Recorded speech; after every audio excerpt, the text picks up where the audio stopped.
habeen waxaan ugu weyn oo beertii xorriyadda ay baxsanay Hargeysa salaam baaxad weyn oo kaaga timid badweyniyo xeebihii banaadir iyo waa qariidadaada Hargeysa ay ma nabad baa صوتكم فاضي صومالي سنتك دلشدو صومالي سميسكي عالم صومالي روحا سلاماو صومالي ساد وحا لعناو صومالي الله هوي هوي لاي هوي لاي هوي الله هوي هوي لاي هوي لاي هوي الله هوي هوي لاي هوي لاي هوي جبوتي با waxay inta soo halgaamayeenba فرانسيس wuxuu halgaad xaruf u yeelo sidii geel horweyn oo la tubay wuxuu horeeyaba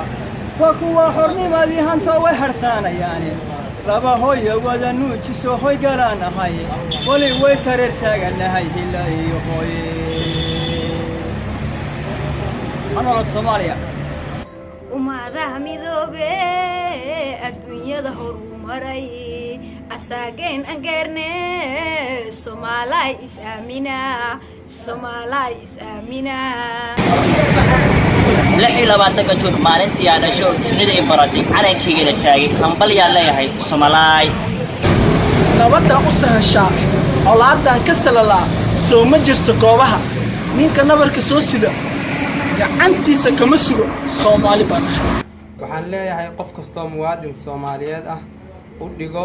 u dhiso u dhimo u dhaqo u dhaaro dhulkaaga hooyo